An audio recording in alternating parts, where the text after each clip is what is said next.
Hello everybody and welcome to the Tuesday edition of Video Clips. Couple of announcements. I'm so excited about this.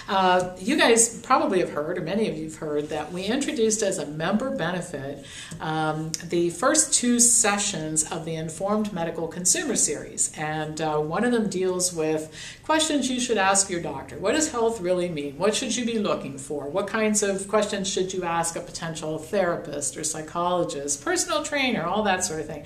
And then the second module is about how to read your blood test results and what are reference ranges and all that sort of thing. So again, when you get information like this, you can be in control and drive healthcare the way that you want to. An informed patient is an in-control patient. That's the word I'm looking for. So anyhow, we just filmed these, and they are going to be posted on the member site by the time you're watching this, most likely. And so it will allow you to watch them as many times as you want, and anytime you want. You can do it at 3 o'clock in the morning. I don't teach at 3 o'clock in the morning, but you can watch the lectures, and they're videotaped at 3 o'clock in the morning. And of course, there will be slides there that you can download, so you'll still have a slide set and everything to work from. But we'll be working on the rest of the Informed series. There are a total of 39 hours in the series. So if you're a member, take advantage of that benefit and listen to watch those workshops. And if you're not a member, you might want to become one so you can watch those workshops. If you would like to sign up for the rest of the series, you can do that by calling our office. And the other thing I want to mention is that tonight is part 2 of the series on Less Medicine, More Health, the book by Gilbert Welch. It's an amazing, amazing book. He's a doctor who says the problem isn't that people don't have enough health care in this country. The problem is we do too much. And the book deals with 7 assumptions, like earlier is better, newer is better, that are actually incorrect, and he explains why. I don't agree with him on everything, but I agree with him on most things, and I think his perspective is really terrific. All right, so you've heard me talk about Brian Wansink before. He and his research team at Cornell study human behavior as it pertains to food choices usually. And then he translates his findings into strategies that can help people to change their behavior and their eating behaviors, or can help food manufacturers and health professionals to frame their messages in more productive ways. And according to one of his studies, positive messages about how to eat are much more likely to result in changes than negative messages. His group analyzed 43 studies that involved negative or positive nutrition messages and how they were received by both health professionals and consumers, members of the public.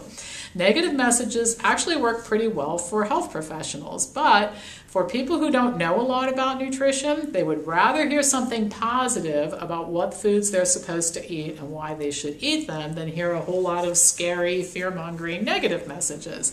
He calls the positive message gain-framed messages that focus on how the consumer will benefit from good choices. Wansink says it's really important when you frame your message to consider who it is that you're talking to. And there's a difference between message producers, think health professionals, message recipients, think consumers. Tailoring messages about diet and lifestyle changes to the preferences of the recipients, I think we're all trying to get to consumers here, can improve both response rates and compliance. So according to Wansink, telling somebody smoking will kill you is much less likely to generate a positive response than saying something positive. I agree with Wansink. I think that admonishing people about the terrible consequences of their choices can make them defensive, and it can sometimes cause them to dig in their heels and refuse to make changes just so that they don't have to admit that they're wrong. And I think another thing that's a problem today is there are so many negative messages about health, the environment, the economy, the government, and almost everything else that threat fatigue has kind of set in. People are tired about hearing that disaster is imminent. It's just background noise to them at this point in time. So I like the idea of framing things positively. Instead of saying, if you eat this way, you're going to get sick, you're going to die, you're going to destroy the environment, animals will suffer. We could say, if you eat this way, we'll have a swarm diet, you'll lose weight, you're going to enjoy optimal health, you'll protect the environment, and the animals will be happier too. I think people are just much more receptive to that. And I think particularly when I watch political commentary and ads these days, they're so negative. I'm just hoping for something positive to come on TV. So I'm really keeping that in mind when I talk to people. We've, in the last few months, worked on some subtle changes in the way that we communicate with members. And one, it's a subtle thing, but it's made a big difference, is to encourage members to think about their diet, not in terms of what they don't eat. I don't eat dairy. I don't eat this. I don't have soft drinks. But instead, think about your diet in terms of what you do eat. Don't think about avoiding this food. Think about choosing this densely nutritious food, eating broccoli and Brussels sprouts and sweet potatoes and all those fabulous foods because they promote health, not because you're trying to not die. How about focusing on living instead of dying?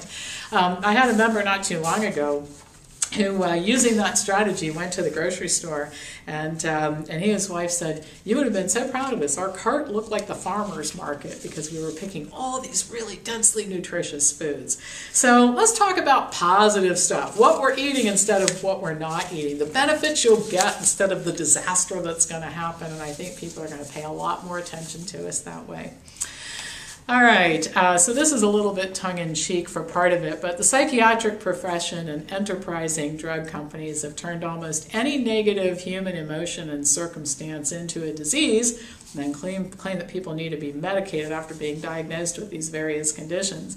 Spending too much money, grieving after someone dies, difficulty disciplining yourself to sit in a chair when it's time to sit still and learn something, those are all now pathological disorders that require treatment. People are helpless and they can't reduce their spending by just cutting up their credit cards and staying away from the shopping mall. Gosh, we got to drug them. That's the way to get them to stop spending so much money and keep them from bankruptcy. Well, I've talked about this binge eating disorder that's getting a lot of attention now. It's the latest behavior to be defined as a disease. A drug's been approved to treat it. Monica said it has a spokesperson. Every drug or every health condition must have a spokesperson. So Monica Seles is the spokesperson.